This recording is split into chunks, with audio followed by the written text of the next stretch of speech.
Okay, so I wanted to give you guys a little bit of a demo of our next projects.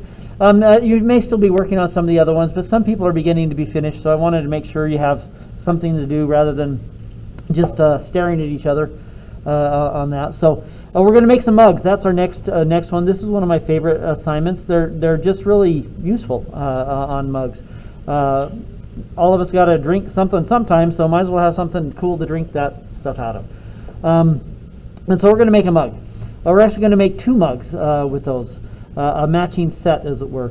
Now they need to be similar but not identical. The idea is this: that you're wanting to share a mug of something, hot chocolate beverage of choice, with a good friend on that one, and so you want to have kind of matching mugs. They don't have to be identical because you guys aren't identical, but you have a lot of in common. So we want them to be similar, so you have that shared experience together. So we're going to make those mugs. These are some examples of some mugs that have been made in the past. Look pretty good on that. Here's another one. Different sorts of, notice there's some sort of pressed in design that we have on those, and they worked out pretty well. This one has a similar design as that other one, different sort of glaze pattern though. And you may be thinking of that too, that have some similarities in the way that they are glazed for each other. This one, another one over here, a little bit different shapes on things. Oh, here's one that's kind of a goofy sort of a shape. This one didn't have the traditional shape. This one was made in kind of a cone shape on those as well. I think we did that one in one of the ceramics 2 class or something. But still, you could do something like that. And so those are examples of slab mugs. We're using slab construction to make those mugs. Move some of this stuff out of our way so we can get going.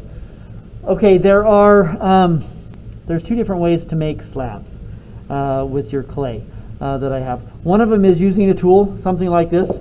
You guys probably familiar with a rolling pin. And the other way is throwing the slab. Let me show you that one first, I think, is what I'm going to do on throwing the slab, because it's a way of making a slab without having to have an actual rolling pin. Okay, let me slice off a chunk of clay here and we'll get it going. And then I'll roll one out too, so you can kind of see how that goes. But not having to have a rolling pin is a good thing, right? Okay, chunk of clay. All right, so for this chunk of clay, the first thing I'm probably going to do is I'm going to squish it so it's kind of flat first as we get going with those. And since it's been through the machine, there's usually not much air bubbles in those, and so just kind of squishing it somewhat flat is a good direction. Now for throwing the slab, it's helpful to have a cool table like this, but if you don't have a cool table like this, if you had a board or something like this, this is just a piece of plywood that you could use for throwing it on as a surface. The boards work really, really well for throwing. There was a guy when I was in college, he had like big masonite boards that he used strictly for throwing slabs out. He made these cool slab platters and that sort of a thing. Anyway, so here we go. We have our thick slab that we've kind of pinched out. The idea is this: we're going to take our slab, we're going to throw it down on the table so it grabs here and stretches out like that. Okay, as we throw it out. Then we're going to rotate, have it stretch this way and stretch this way.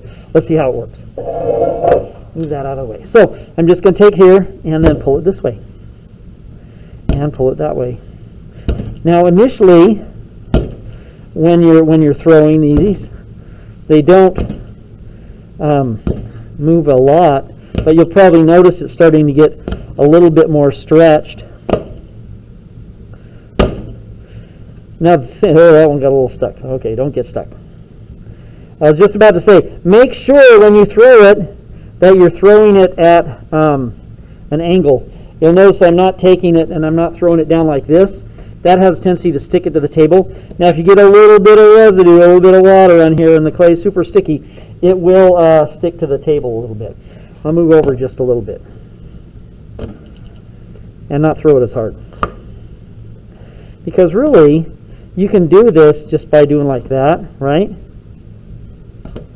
It doesn't need to be a real hard throw. It'll stretch just plenty like that.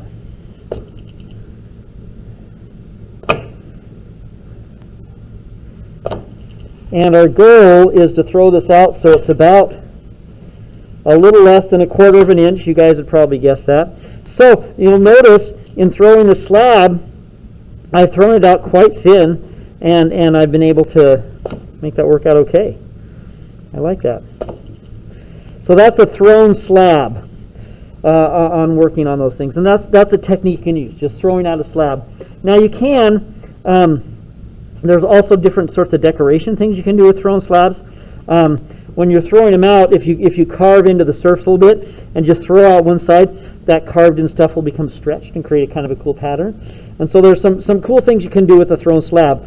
But notice you can make it fairly thin without having to use a rolling pin. Okay? And so that was a little bit how to throw a slab. Okay. Now, if I'm going to use a rolling pin, I need a cloth on my table. I need if I'm going to use a rolling pin, I need one of these guys. Because you noticed when I was throwing it, it was starting to stick to it pretty well. And the rolling pin, we're going to put a lot of pressure on it, things. And so as such, it's probably going to want to stick to the table.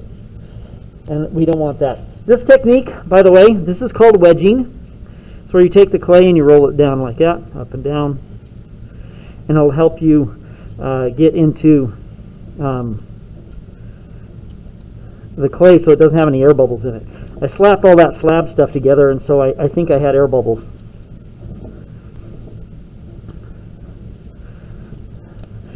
So just wedging the clay. And we'll show you how to do that a little bit more when we actually get into working on the wheel on those. Okay, so I have my piece of clay. Started out where it's a little flat. Bring in the cloth that we want, and then we roll it. Now when you roll it out, when you're pushing down on this, it pushes it into the cloth, and so it starts to stick a little bit, so you might have to peel it up and place it back down on that. I rotated that one as well so it rolls out even.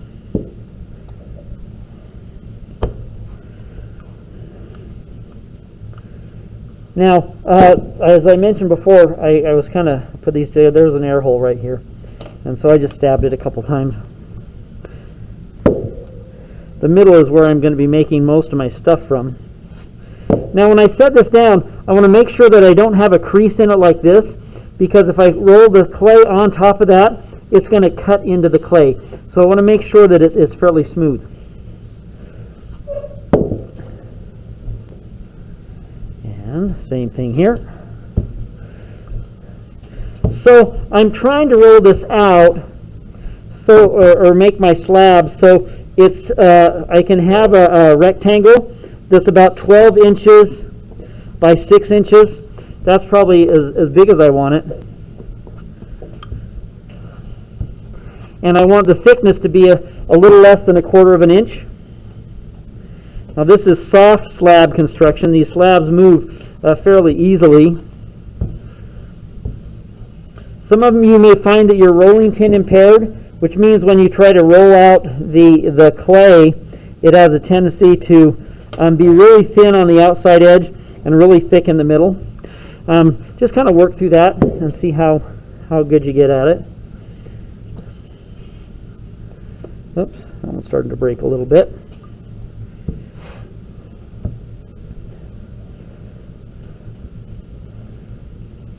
Now some of this clay is a little bit more wet than others with those. I think that's a big enough piece for me to work with.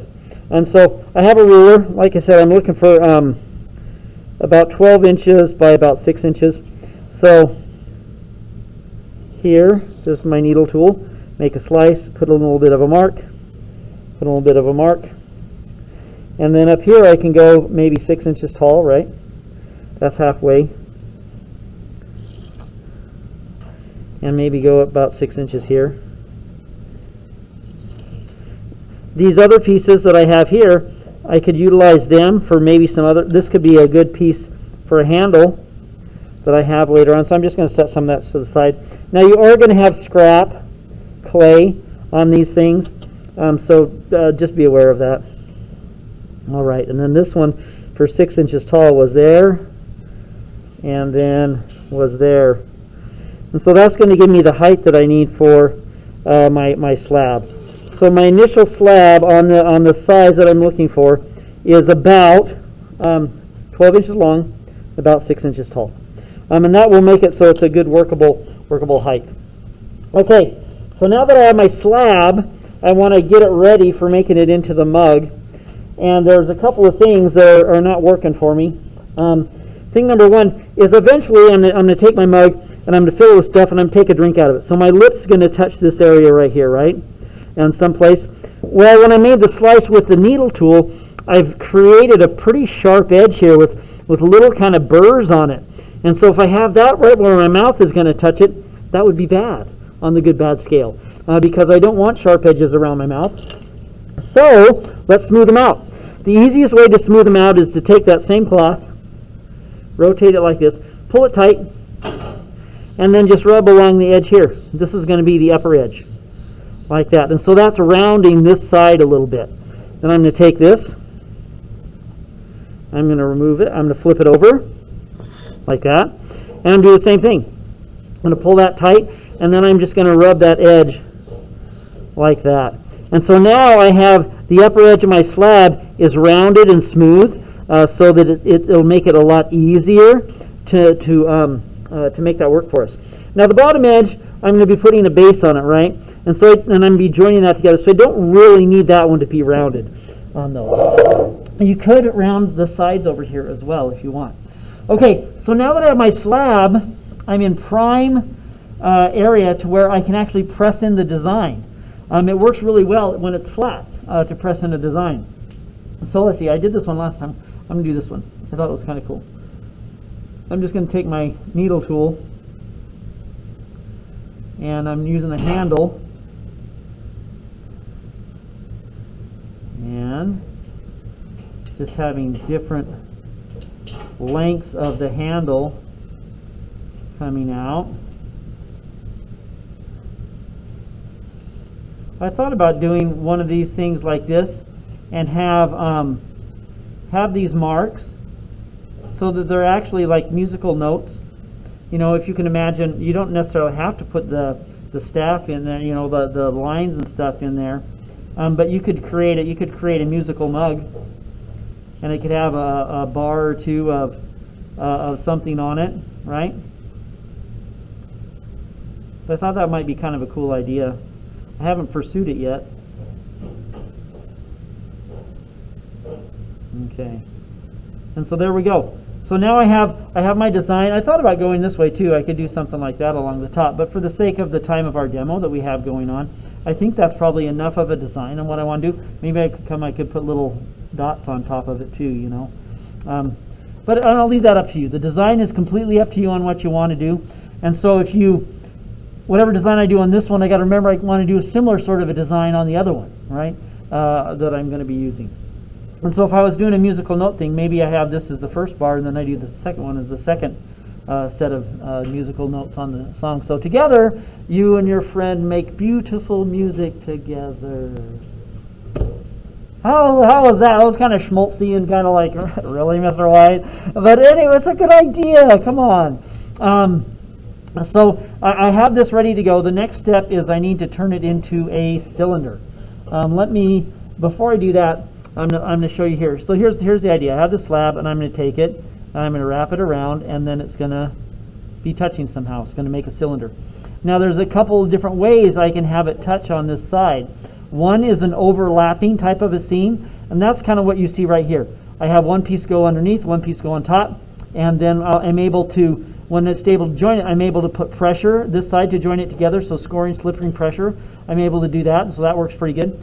Now if you don't like that, if you want more of a hidden seam, that means it needs to come together somehow like this. In order to do that, here's what we're going to do. If you want a hidden seam, I'm going to take my needle tool and I'm put it about at a 45-degree angle, and I'm just going to pull it through like this. And so I've created an angled surface right here.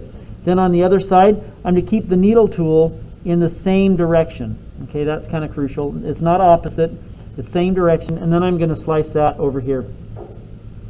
Then I score and slip both sides on that sort of thing. So then when I join it together, we rotate them like this. And so it's coming around, look, wait for it.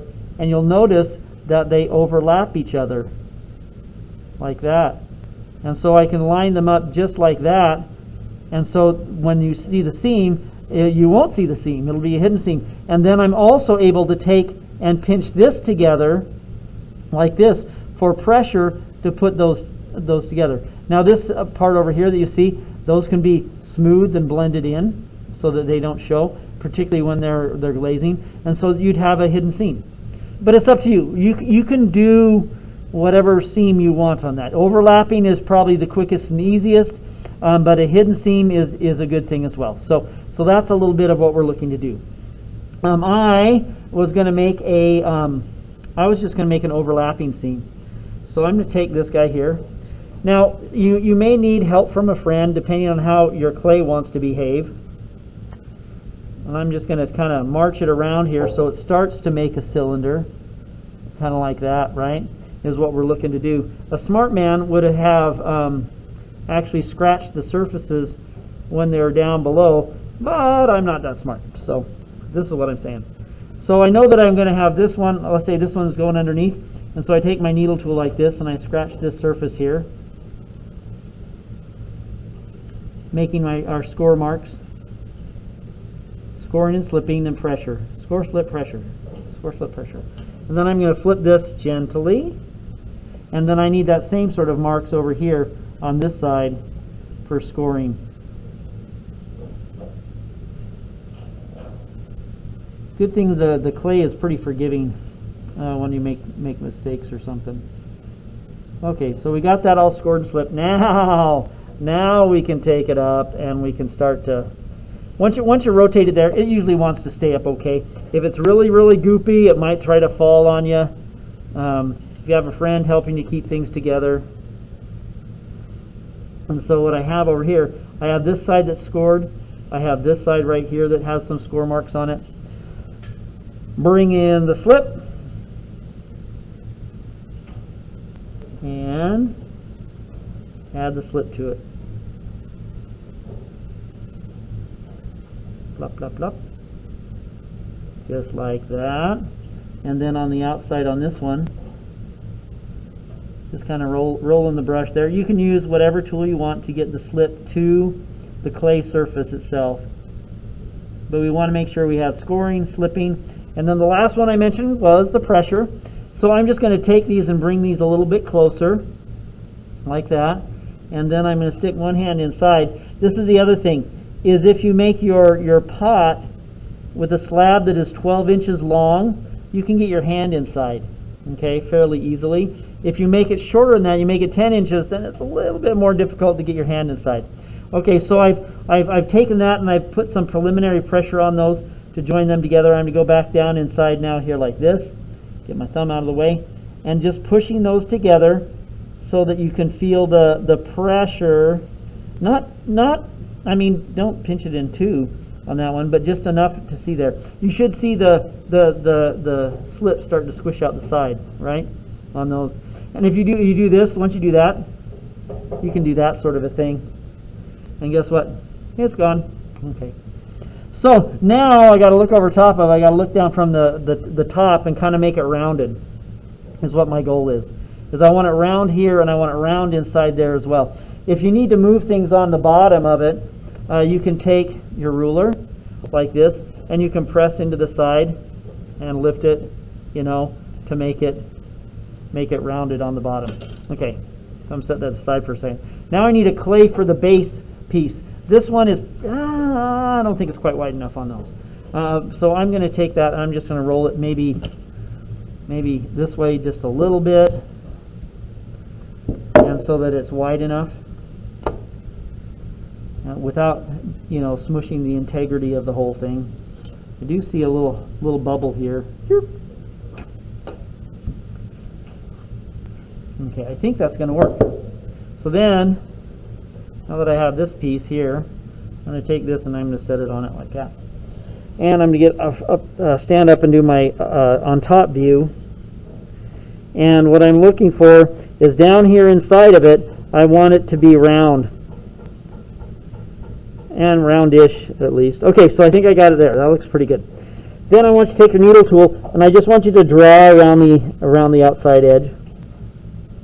I'm not cutting it, I'm just drawing on it, because I need to know where to put the scratch marks, right, the score marks. All right, so I've done that. I'm going to kind of cradle this a little bit, and I'm going to flip it. So now I see that here I have some of the scratch marks, or where to put my scratch marks. Now I have some tool here that's going to make things go a little bit quicker. This is just a bunch of needles put together, so it's like if one needle tool is good for scratching, this one has 4 needles in it, so I'm just going to go like this. And I can make it as round as I want it to be. With those, if I wasn't very good on my drawing and it didn't turn out round, then I can make it round. Okay, that was a bit fast, huh? You can also do the same thing if you go to the dollar store and get one of those packages of those real cheap combs that have real sharp prongs on them or whatever. Not the metal ones, you know, like for like afros and stuff, but like just regular combs with the sharp teeth on them. Just like cut a section off that has like 3 or 4 prongs on it, and you can use that as a scoring tool on those. Okay, so slip once again.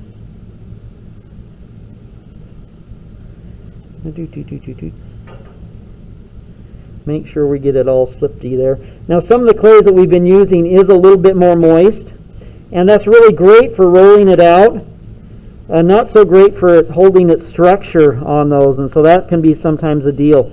So if the clay does dry out just a little bit more between usages, that's okay.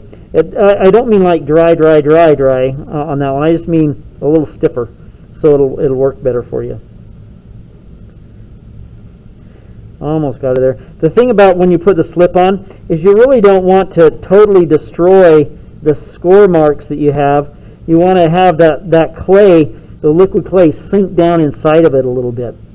Okay, I'm going to gently hold that one, flip it over here, set it on there. Look down inside to make sure it's still round. Oh, don't hit your head on the camera. Yeah, that's kind of bad. And then just kind of rock it and put it down there. I'm going to cut off a little bit of this extra clay, because what I want to do is this. I'm just going to peel up these edges a little bit so that it'll come off of the cloth like this. And then I think I should be able to take it there. Okay, I can lift it up now, right? And so I want to take this and I want to raise it up about 1/4 of an inch to 1/2 an inch, and I can just kind of tap it down like that. Not very high, I mean just like that much. But what that does is when you tap it down, it pushes the clay down onto the bottom. Okay, just like that. Just a couple times. All right, so from here, you could let it set up a little bit more, let it be a little bit stronger. For a demo, I'm not going to be doing that. But eventually, at some point in time, you're going to cut off this bottom edge. Okay, and so for me to do that, I'm just going to come here and I'm going to use my needle tool and I'm going to cut right along the seam like that. And then I'm going to continue that process around the thing. So I'm just cutting right on the seam, removing the extra clay. Now, I want to do this after I've tapped the surface down on those. If you do it and then tap the surface down, you're going to have some issues with it collapsing on itself, because this is slightly undercut on those, slightly undercut.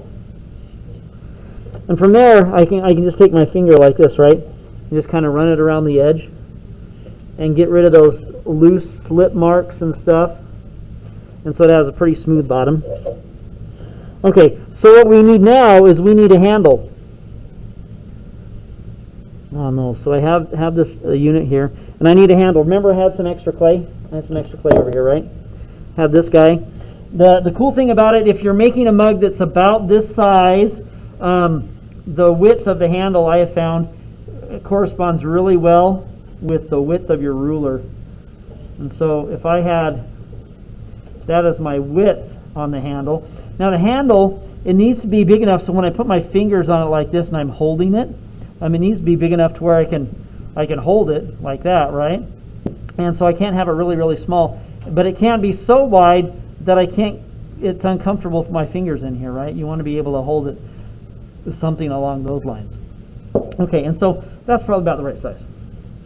And I'm going to make a little bit of a cut here. This is a little thicker, but I think that'll work out for my handle. Okay, now there's a couple of different shapes and stuff that I've seen you can make with a handle. And so you could have a handle like this, right? That is this shape, and then you stick it on the side, boop, boop, like that. You could have a handle that's a little bit more of a classic type of a C, like that, and then you're sticking these sides on like that, boop, boom, ready to go.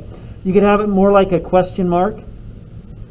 Some people really like that sort of a look to it, right? And so then you stick that on the side. The only one I don't want is this one right here. I don't like it. There's some problems with it. It's clunky for one, but it also creates a little bit of an angle right here. So when I have my hand under like this, right, on here, it actually comes to kind of a sharp edge like that, and so it can kind of be uncomfortable on your hand. Besides being kind of big and blocky. I think they need to be a little bit more understated than that. Okay, so how far is this handle going to stick out? I'm going to make a classical C type of a handle like this on those. And so we're trying to figure out how far to stick out. The distance I like is about half the diameter or the radius. There's some math terms for you. So about that far. So if I take this one out like this, that's sticking out about here. So this is sticking out too far. So I'm just going to come back here, and I'm going to actually cut a little bit of a curve into this as well on each side, so that when I put it on here, it's going to attach. And so I think about right there and right there. So I'm going to go here, and so I'm looking for something to probably about that distance. And so that one looks to be pretty close as I have my hand over here, and you can see the handle underneath. So that's probably about the right size that I'm looking for on my handle. Okay, one thing I need to do that I almost forgot about that. Look, I have sharp edges on that one too. Now that came from the needle tool cuts, right? And so if I take that, use my cloth again, and pull it up here, smooth out that side, rotate it over, get the junky pieces of clay off of it, flip it, smooth out this side. Okay, so now I have this side and I have this side, so I got to flip it this way.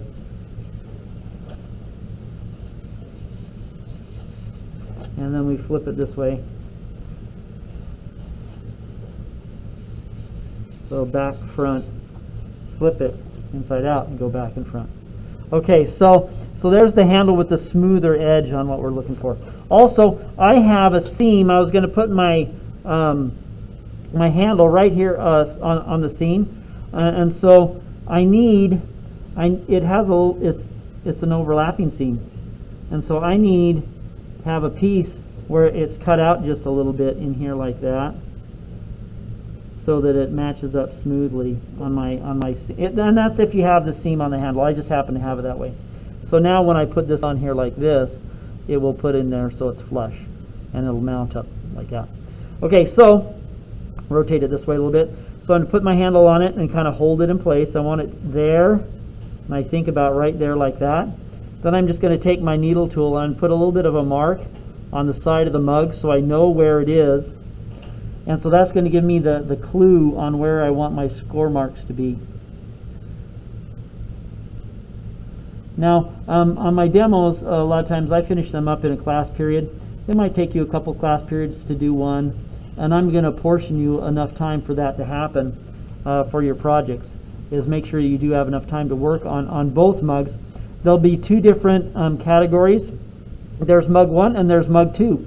Upload mug 1 to mug 1, and then when you make the second one, upload it to that other place on those. Okay, so we're getting very, very close on finishing this one up,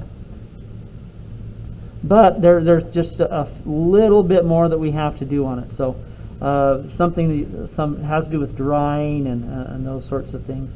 Okay, so I'm going to take this and put my hand inside, and then I'm just going to push the handle onto it. Now if I had the question mark handle, obviously it'd have that flat piece that I could push on. Then I'm going to come down here, stick my hand way down inside, and push that on so it's attaching. Now because this is a little wet, that's trying to come loose on it. Now because it's wet, the handles start to sag a little bit. Let's see if I can put this to the side. Can you see how the handle's starting to droop? We don't want it to droop, and so we'd rather have it droop up, and so I'm going to turn it upside down actually to dry. That's what I'd like you to do as well. That way when the handle droops, it droops towards the rim and makes it an upside down droop once we turn it right side up. Hopefully that wasn't too confusing. From here I can come back and I can actually smooth out these sides, this bottom edge that we had, right? And so that's a desirable thing. And then I can put my initials in it.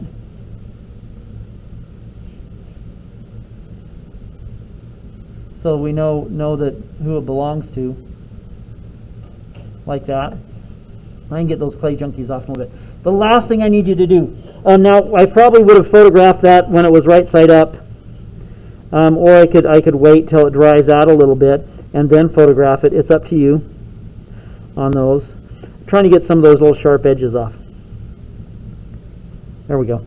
So the last thing I need you to do is I need you to wrap a little bit of plastic around the handle. So I happen to have around here plastic bags, this sort of a thing, and you only need just a little bit. Okay, so here's a piece of plastic here.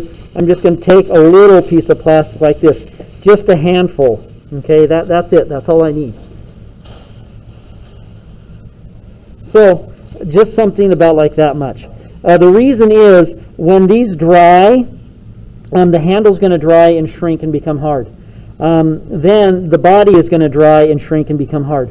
Well, if this is already dried and shrank and become hard, when this tries to shrink, it'll put pressure on your handle and can cause your handle to break.